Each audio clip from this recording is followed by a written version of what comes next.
Inter pass అయిన students కి practical learning and industrial exposure తో 100% ప్లేస్మెంట్ ఇస్తుంది ఐ క్రియేట్ డిగ్రీ కాలేజ్.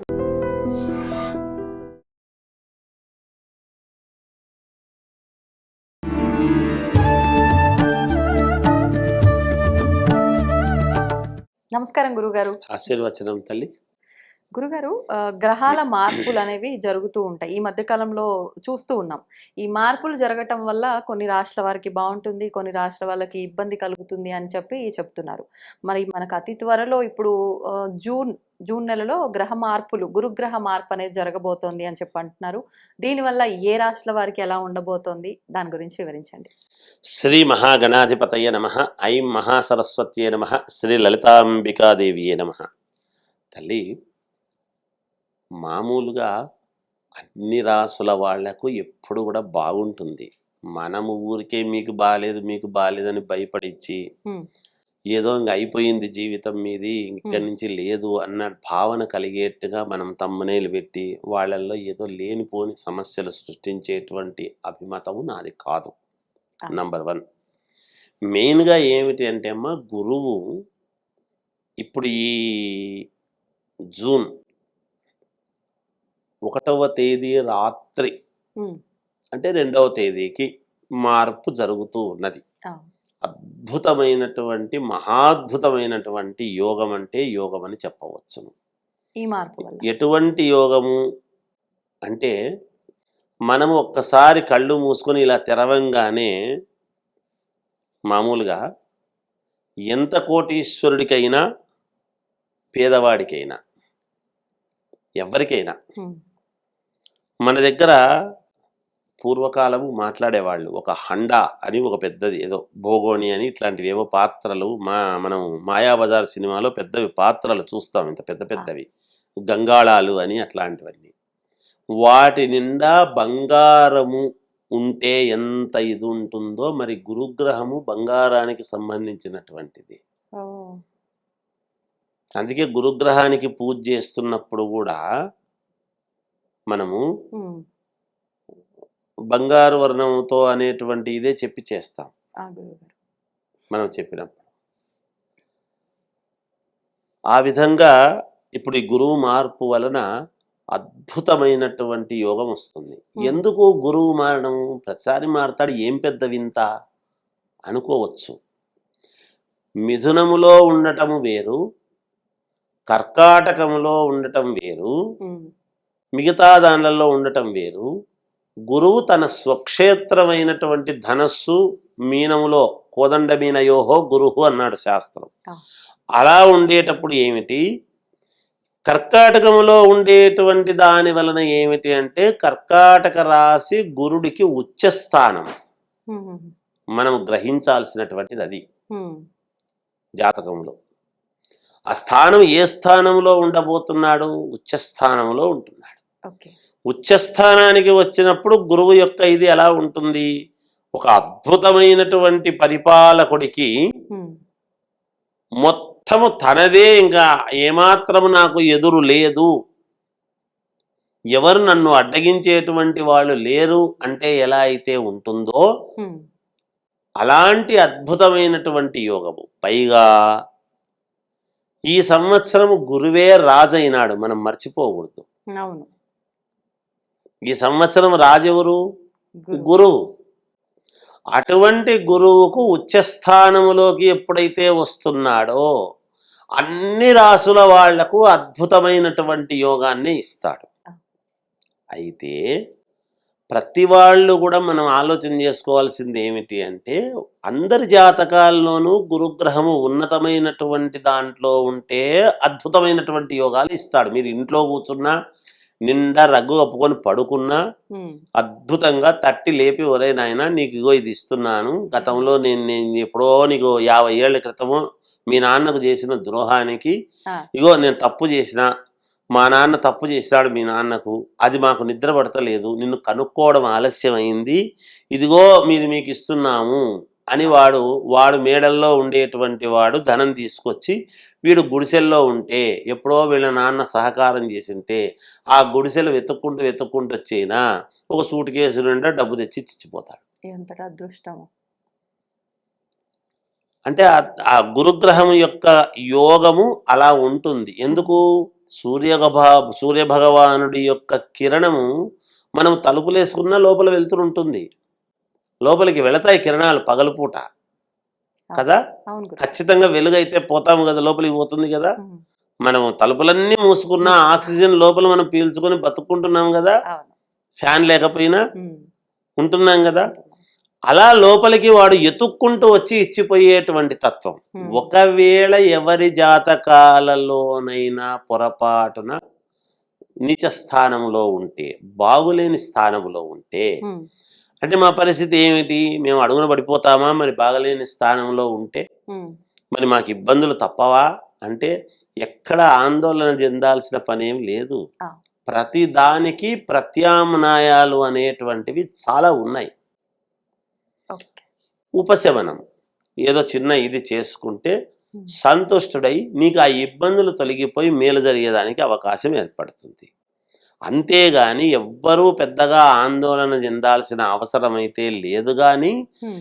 కాకపోతే ఎక్కువ శాతము మంది యోగం మీద నడిచేటువంటివి ఎక్కువ అవుతాయి. ఎందుకంటే ఉచ్చస్థానంలో ఎప్పుడైతే గురువు మార్పు అనేది జరుగుతున్నదో ఉమ్. ఖచ్చితముగా ఈ నెలలలో గురువు అక్కడ ఉంటున్నటువంటి కాలం అంతా కూడా ఎప్పటి నుంచి? జూను, జూలై, ఆగస్టు, సెప్టెంబరు. ఉమ్. సెప్టెంబర్ మధ్యలో అంటే అక్టోబర్ దాకా అనుకోండి. 4 నెలలు. అక్టోబర్ దాకా అంటే 4.5 నెల 5 నెలల పాటు అద్భుతమైనటువంటి యోగాన్ని ఇచ్చేదానికి సిద్ధంగా ఉన్నాడు. అందరూ అప్రమత్తముగా ఎప్పుడైతే మనకు ఇప్పుడు ఏదో మనం ఈ ట్రైన్స్ అవి వస్తుంటే డోర్లు తెరుచుకోగానే లోపలికి వెళ్ళిపోతాం కదా, అవును. మళ్ళీ టక్కన మూసుకుంటాయి మూసుకుంటాయి. అనే దానికి దిగేవాడు దిగుతాడు, ఎక్కేవాడు ఎక్కుతాడు. అలాంటి విధానాలతో ఎప్పుడెప్పుడు 2వ తారీఖు వస్తుందా అనేటువంటి ధోరణితో గనక వీళ్ళు రెడీగా ఉండి ప్రతిదీ ముందు నిరుత్సాహము, జిగుప్స, మనకు అయిపోయింది నా జీవితం, ఇంక నేనేం బాగుపడతాను, ఇన్నిసార్లు ఇన్ని రకాల పూజలు చేసుకున్నాను, ఇన్ని రకాల హోమాలు చేసుకున్నాను, ఇంకా నా జీవితం అయిపోయింది అని అనుకోవాల్సినటువంటి పని లేదు. ఉమ్. ఖచ్చితంగా చెప్తున్నాను, 100% 1,00,000% చెప్తున్నాను. అలా అనుకొని డీలా పడాల్సినటువంటి అవసరం ఎంత మాత్రమూ లేదు. ఉమ్. మన ఆత్మస్థైర్యంతో ముందుకు వెళితే ఆ. తప్పకుండా విజయాన్ని సాధించుకోగలము. ఎవడు మనకు తెచ్చి ఆత్మస్థైర్యాన్ని ఇంకొకడు పొయ్యడు. ఎప్పుడూ ఎదటివాడు వీడు బాగుపడకూడదనే ఉంటుంది ఎదటివాడికి. ఆ. వాడి కోరికను మనం నెరవేర్చరాదు. మన కోరికను నేను బలంగా బాగుపడాలి అనేటువంటి మన బలమైనటువంటి కోరికను మనం నెరవేర్చుకోవాలి. ఉమ్. ఎప్పుడు మన మీద ఏడ్చేవాడిని పెట్టుకొని వాడు నా మీద ఏడుస్తున్నాడో వాడు ఏడ్చినట్టే నాకు జరుగుతుంది అని మనమే అనుకుంటే ఎట్లా? ఎలా అవుతుంది అట్లా? కనుక భయపడాల్సినటువంటి అవసరం ఎవ్వరికి ఏ రాశి వాళ్లకు లేదు అని నాకున్న అభిప్రాయం. నిజానికి ఈ గురుగ్రహం అనేటువంటిది ఒక రాశి వాళ్ళ మీద ప్రేమ, ఇంకొక రాశి వాళ్ళ మీద భగవంతుడికి ఉండదు ఎప్పుడు కూడా. గురువు దేవతలకు గురువు. మనం అనుకుంటాం ఎప్పుడు కూడా గురువు అని అన్నప్పుడు గురువును గురువుగానే భావించాలి. గురువుకు ఒక శిష్యుడి మీద ప్రేమ, ఒక శిష్యుడి మీద ప్రేమ లేకుండా పోవడం ఉండదు. కాకపోతే శిష్యుడు నేర్చుకునేటువంటి శ్రద్ధ విధానాన్ని బట్టి గురువుకు కొంచెము ప్రేమ, అభిమానం పెరుగుతుంది. మరి నువ్వెందుకు చేసుకోకూడదు? నువ్వు అదే అభిమానంతో గురువుకు అదే ఇదితోనే మనము గురువు జపం మనము రోజు గురువును గనక తలుచుకుంటూ ఆ 4 నెలలు మనం గురువును పొద్దున్న లేచిన వేళ నుంచి నవగ్రహ మంత్రాలు మీరు ఏమొచ్చినా ఏమి రాకపోయినా ఆదిత్యాయ చ సోమాయ మంగళాయ బుధాయ చ గురు శుక్ర శనిభ్యశ్చ రాహవే కేతవే నమః అని అనుకున్న తర్వాత గుం గురవే నమః, లేదు నాకు ఇంకా మంత్రాలు నాకు తెలుసు అన్నప్పుడు మనకు మామూలుగా మేము చెప్తూ ఉంటాము మంత్రాల్లో బృహస్పతి అతిదర్యో మనం చెప్తూ ఉంటాం అనమాట. అలా గురుగ్రహాన్ని చదువుకున్నా, లేదు గురుగ్రహం ఏది చదువుకున్నా మంచిదే.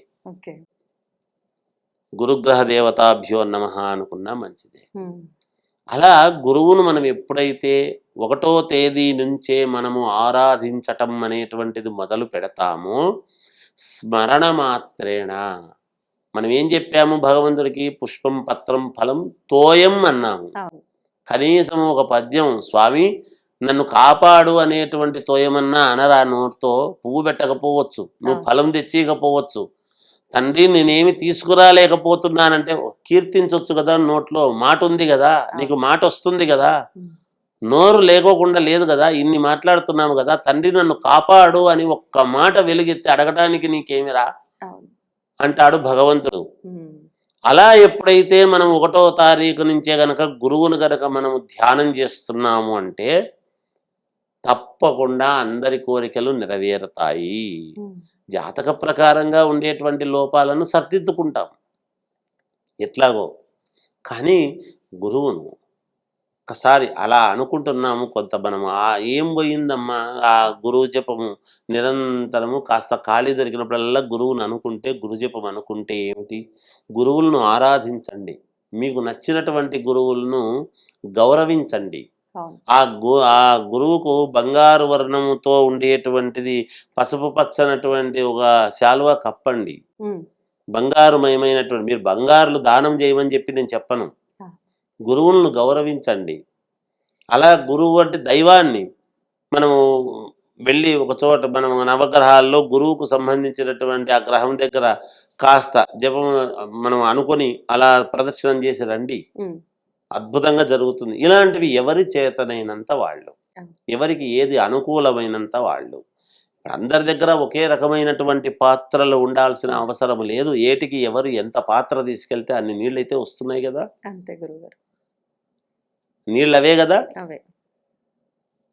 కనుక అలా గురువును గనక ఆరాధించుకుంటే అమ్మ తప్పకుండా అన్ని రాసుల వాళ్లకు యోగవంతముగా ఉంటుంది అని నా యొక్క ఇది తల్లి. అందరూ బాగుందురు గాక, అందరూ బాగుండాలి గాక, లోకా సమస్త సుఖినో భవంతు అని చెప్పాలి. అంతే గురుగారు. సంతోషం గురుగారు, ధన్యవాదాలు. జై.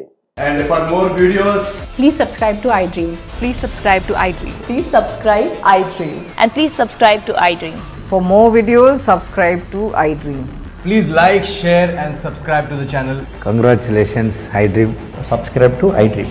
Subscribe to iDream. So subscribe to iDream Media. iDream ki iDream team andarki huge congratulations. Please subscribe iDream Media. Please subscribe to iDream. Subscribe iDream. Please subscribe to iDream. iDream అంటే నా కళల ఛానల్ సబ్స్క్రైబ్ చేసుకున్న నోరు తిరుగుతలేదు, మీరైతే గంట గుర్తు కొట్టండి. For more such videos, please subscribe to iDream. Subscribe to iDream. Please subscribe to iDream. Please subscribe iDream Media. Please do subscribe to iDream. Please subscribe to iDream Media. For best entertainment and information, please subscribe iDream. And don't forget to subscribe to iDream.